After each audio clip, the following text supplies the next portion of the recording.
आप सभी को करवा चौथ व्रत की बहुत बहुत शुभकामनाएं। करवा चौथ का व्रत कार्तिक मास के कृष्ण पक्ष की चतुर्थी तिथि को रखा जाता है। सुहागिन महिलाएं अपने अखंड सौभाग्य के लिए निर्जला व्रत रखती हैं। तो संपूर्ण पूजा विधि, हम पूजा कैसे करेंगे, उसके बाद चंद्र भगवान को अर्घ्य कैसे देंगे, चंद्र भगवान की पूजा कैसे करेंगे, उसके बाद पति पूजन कैसे करेंगे, फिर व्रत का पारण कैसे करेंगे, सुहाग कैसे लेना है, करवा कैसे फेरना है, ये सारी जानकारी इस वीडियो में मैं आपको दूंगी एक एक करके। आप देखते रहिएगा। और सबसे पहले पूजा सामग्री हम एकत्र कर लेते हैं। पूजा सामग्री का मैंने वीडियो बनाया है, आप इसकी लिंक मैं डिस्क्रिप्शन बॉक्स में डाल दूंगी या फिर आप मेरे चैनल पे जाके देख सकते हैं। सबसे पहले हम तैयारी कर लेते हैं। तो जैसा कि मैंने 2 मिट्टी का करवा लिया है और 1 पीतल का करवा लिया है। हर साल मैं इसी तरह पूजा करती हूँ। हर करवे में हम जल भरेंगे, मिट्टी वाले करवों में भी जल भरेंगे और पीतल वाले करवे में भी जल भरेंगे। हल्दी कुमकुम डालेंगे, अक्षत डालेंगे, पुष्प डालेंगे, क्योंकि जल जो है वह खाली नहीं रखा जाता है। इसके बाद कुमकुम डालेंगे। तो बहुत से लोग एक करवे में जल और दूसरे करवे में लावा रखते हैं, पूड़ी रखते हैं, ठेकुआ रखते हैं, ड्राई फ्रूट्स भी बहुत से लोग रखते हैं, काजू बादाम रखते हैं। तो अलग अलग जगह अलग अलग प्रथाएं हैं। मैं जिस तरह पूजा करती हूँ वो विधि मैं आपको बता रही हूँ। तो आप एक करवे में जल, एक करवे में ड्राई फ्रूट्स भी रख सकते हैं। बाकी पूजा की विधि इसी तरह रहेगी, जैसे आपके घर में जो मान्यता हो। तो मैं जो है करवे में जल रखती हूँ और ऊपर सारे सामग्री रखती हूँ, जैसे कि चावल, जो ऊपर का बर्तन रहता है, इसकी कटोरी है, उसके ऊपर मैंने चावल रखा है और चावल के लड्डू रखे जाते हैं। हमारे यहाँ चावल जिसको पिन्नी का लड्डू बोलते हैं, तो चावल के पिन्नी के लड्डू रखे जाते हैं।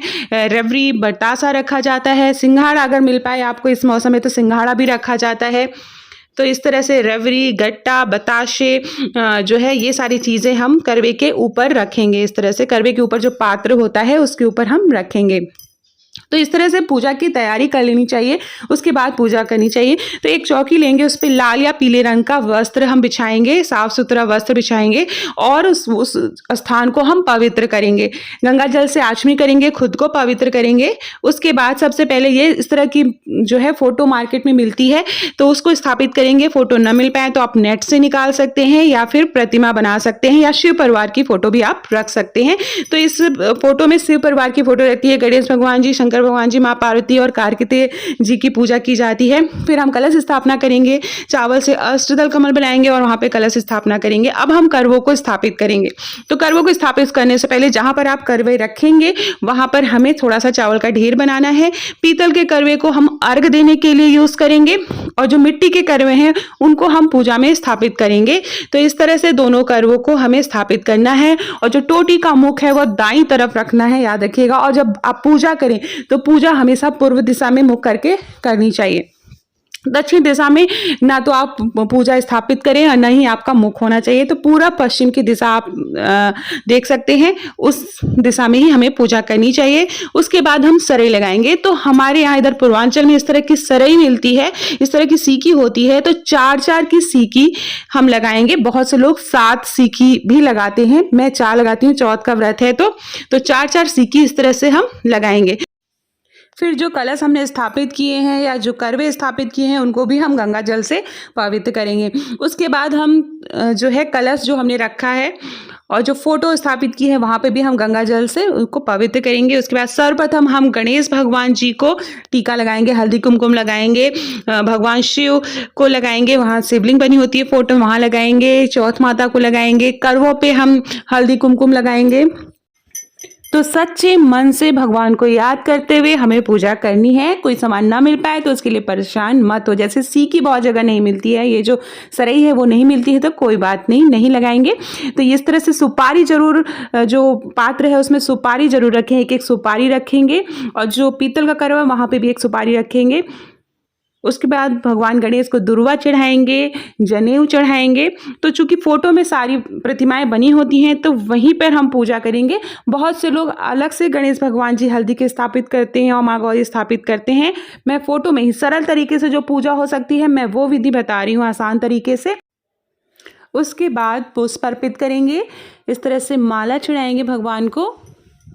सभी करवों पे फूल चढ़ाएंगे, भगवान गणेश को फूल चढ़ाएंगे, कलश पे हम फूल चढ़ाएंगे, करवों पे फूल चढ़ाएंगे। तो इस तरह से हमें फूल चढ़ाना है। जो भी फूल आसानी से आपको मिल पाए वो फूल आप अर्पित करेंगे। माँ गौरी को लाल रंग का फूल अर्पित करना होता है। फिर इस तरह से लाल रंग की चुनरी या वस्त्र हम पहनाएंगे। लाल रंग का ही वस्त्र पहनाना चाहिए। करवा चौथ में लाल रंग का बहुत ही ज़्यादा महत्व माना जाता है। उसके बाद जो कलश है और जो करवा है उस पर हम कलावा बांधेंगे। इस तरह से रक्षा सूत्र जिसको बोलते हैं या कलावा, इस तरह से हम लपेट देंगे। फिर ये देखिए इस तरह से हमें कलावा लपेट देना है। फिर जो है हम कलश पे सिंदूर लगाएंगे। करवों पे सिंदूर लगाएंगे। तो करवों पे सिंदूर लगाना बहुत ज़रूरी होता है। तो 5 बार इस तरह से आप सिंदूर कहते हैं टीक देना। तो इस तरह से सिंदूर लगाएंगे। पान का पत्ता चढ़ाएंगे। पान के पत्ते में एक इलायची और लौंग रखेंगे और वो अर्पित करेंगे। हल्दी की गांठ भगवान गणेश जी को चढ़ाएंगे।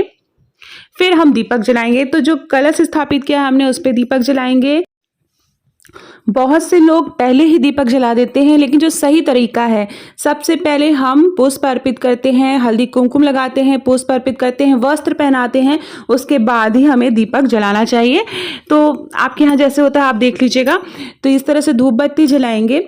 उसके बाद हमें फल अर्पित करना है। तो जो भी फल आसानी से आपको मिल पाए मार्केट में, तो ये देखिए नारियल बहुत ही शुभ माना जाता है, तो नारियल चढ़ाएंगे। बाकी जो फल है वो 4-4 की संख्या में चढ़ाएंगे, क्योंकि जैसा कि मैंने पहले बताया कि चौथ का व्रत है, तो जो भी फल है वो 4-4 की संख्या में चढ़ाएंगे। Dry fruits चढ़ाएंगे। इस जो व्रत है इसमें मेवे जरूर चढ़ाए जाते हैं, जिसको हम जो है ड्राई फ्रूट्स कहते हैं, जैसे काजू बादाम, जो भी आसानी से उपलब्ध हो पाए, या पंचमेवा आप चढ़ा सकते हैं, तो वो हम चढ़ाएंगे। चावल के जो लड्डू हैं उनका विशेष महत्व होता है, तो चावल के लड्डू हम चढ़ाएंगे। चावल के लड्डू का भी वीडियो कैसे बनाना है वो मेरे चैनल पर आप जाके देख सकते हैं। उसके बाद माँ को बिंदी लगाएंगे। ये देखिए जो भी श्रृंगार का आप सामान चढ़ाएंगे उससे हम एक बिंदी लगाएंगे। माँ को चूड़ी जो है वहाँ पे हम चढ़ा देंगे। फिर हम ये बाया की थाली या सुहाग की थाली वहाँ पे रखेंगे, वो माँ को चढ़ाएंगे। ये इस तरह से, तो ये बाया की थाली या सुहाग की थाली जिसे पूजा के बाद, पारण करने के बाद व्रत के सासू माँ को देख के सासू माँ का आशीर्वाद लिया जाता है। और बाया की थाली और सुहाग की थाली से जुड़े हुए बहुत सारी जो सवालों के जवाब है वो मेरे चैनल पर आपको मिल जाएगा। वहाँ पर एक वीडियो मैंने बनाया है अभी रिसेंटली, आप वहाँ से देख सकते हैं। तो बाया की थाली में आप चूड़ी, बिंदी, सिंदूर, कपड़ा, ये आलता, महावर, मेहंदी, नेल पॉलिश, जो भी श्रृंगार का सामान आपको आसानी से उपलब्ध हो पाए वो हम चढ़ाएंगे। इसके बाद हमें व्रत कथा पढ़नी होती है।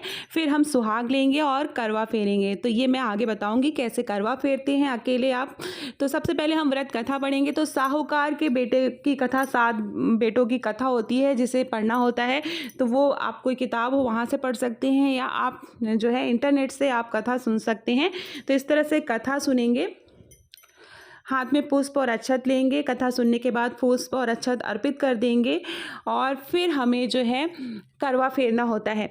तो मैं आपको बता दूं, करवा फेरने के लिए कई जगह अलग अलग प्रथाएं हैं। तो जैसे राजस्थान और हरियाणा में काफ़ी महिलाएं एक साथ एकत्र होती हैं, एक ही जगह पूजा करती हैं और वो गोले में बैठ जाती हैं और गोले में थाली फेरती हैं। तो इस तरह से करवा फेरा जाता है। लेकिन अगर आप अकेले पूजा कर रहे हैं तो हम करवा कैसे फेरेंगे उसका मैं तरीका आपको बताऊंगी। तो मैं जिस तरह करवा फेरती हूँ वो देखिए इस तरह से, ये करवा है तो दाहिना करवा बाएं तरफ और बायां करवा हमें दाहिने तरफ रखना होता है। ऐसा माना जाता है कि एक करवा माँ पार्वती का होता है। तो इस तरह से हमें देखिए क्रॉस हाथ करके हमें करवा फेरना होता है। इस तरह से दाहिना करवा बाईं तरफ और बायां करवा दाहिनी तरफ फेरते हैं। मैं सिर्फ एक बार फेरती हूँ क्योंकि कई सालों से मैं इसी तरह एक बार करवा फेर के पूजा करती आ रही हूँ, क्योंकि कहा जाता है कि जैसा आपने पहली बार पूजा की है ना वैसे ही हर बार करनी होती है। लेकिन बहुत से लोग 7 बार करवा फेरते हैं। जैसे कि बहुत से लोग जब गोले में बैठ के करवा फेरते हैं तो भी 7 बार करवा फेरते हैं।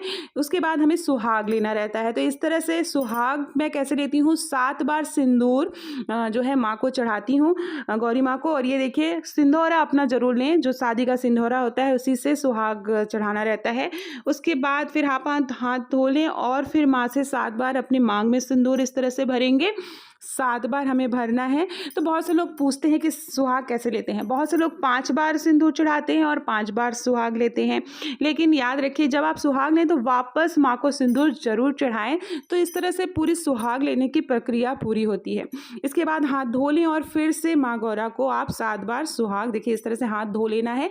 ऐसा माना जाता है कि जब आप सुहाग लेते हैं, अपने सिंदूर लगाते हैं मांग में, तो हाथ जूठा हो जाता है। तो फिर से हाथ धोना है और इस तरह से फिर से 7 बार माँ को सिंदूर चढ़ाना है। तो ये इस तरह से सुहाग लिया जाता है। बहुत से लोग 3 बार लेते हैं, बहुत से लोग 5 बार लेते हैं। मैं 7 बार लेती हूँ। मैं जैसे करती हूँ, मैं एकदम वैसे ही आपको विधि बता रही हूँ।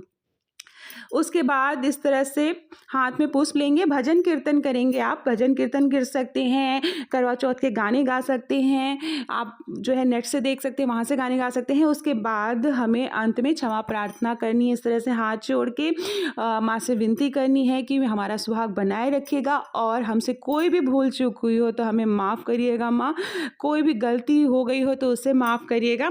इसके बाद हमें चंद्र उदय का इंतज़ार करना है। तो आगे मैं बताऊंगी कि चंद्र भगवान की पूजा कैसे करनी है और चंद्र भगवान को अर्घ्य कैसे देना है, चलनी में चांद कैसे देखना है, किसको पहले देखना है और पति की पूजा कैसे करनी है और पारण कैसे करेंगे। तो ये सारी जानकारी मैं आगे आपको दूंगी।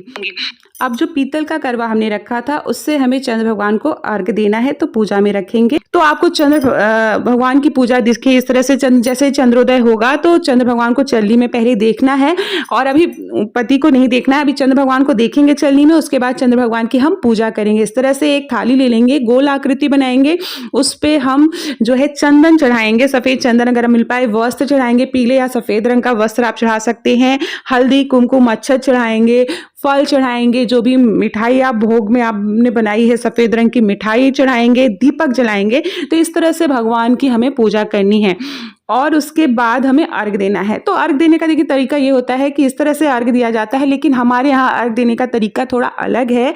अपने बाल को लेके सरई के साथ जोड़ते हुए इस तरह से एक पहली बार घूमना है, फिर अर्घ देना है। तो इसकी प्रक्रिया 4 बार करनी होती है क्योंकि चौथ है, जैसा कि मैंने बताया।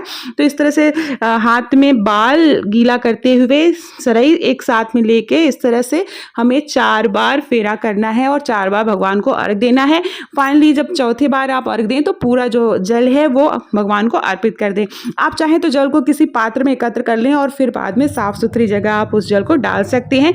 फिर से आपको चलनी में चांद देखना है। चलनी में चांद देखने के बाद अब आपको पति को देखना है। इस तरह से चल्ली में देखते हुए, इस तरह से चल्ली में आप दिया जला सकते हैं। बहुत से लोग 4 दीपक जलाते हैं। तो इस तरह से हमें फिर पति को देखना है। तो ये जो है पूरा जो है प्रक्रिया है, इस तरह से हमें करनी है। ये देखिए, फिर उसके बाद हमें पति पूजन करना होता है। तो तिलक लगाएंगे। तिलक हमेशा देखिए, बहुत से लोग भगवान को जिस हाथ से तिलक लगाते हैं उसी हाथ से पति को भी लगाते हैं, लेकिन तिलक लगाने का तरीका मैं बताऊंगी। अंगूठे से तिलक लगाया जाता है, इस तरह से बीच की उंगली लेते हुए इस तरह से अंगूठे से हम तिलक लगाएंगे। उसके बाद आरती करेंगे। फिर जो भी मीठा आपने रखा है थाली में, सबसे पहले जो है पति को मीठा खिलाकर पानी पिलाया जाता है क्योंकि उनके लिए ही सारा व्रत है। तो पहले उनकी सेवा करेंगे, फिर हम पारण करेंगे व्रत का। तो उसके बाद हम आशीर्वाद लेंगे। ये देखिए, मीठा खिलाएंगे और फिर आशीर्वाद लेंगे। उसके बाद फिर इस तरह से हमें व्रत का पारण करना है, पति के हाथों से जल पीना है। बहुत से लोग बोलते हैं पति बहुत दूर रह रहे हैं कहीं, तो कैसे करें? तो आप ये प्रक्रिया आप मोबाइल पे फ़ोटो देख के कर सकते हैं या ऑनलाइन फ़ोटो आप करके पूजा कर सकते हैं। तो ये थी संपूर्ण पूजा विधि। तो आपको वीडियो कैसा लगा कमेंट बॉक्स में ज़रूर बताइएगा। कोई क्वेश्चन हो तो ज़रूर पूछिएगा। बहुत बहुत धन्यवाद ये वीडियो देखने के लिए।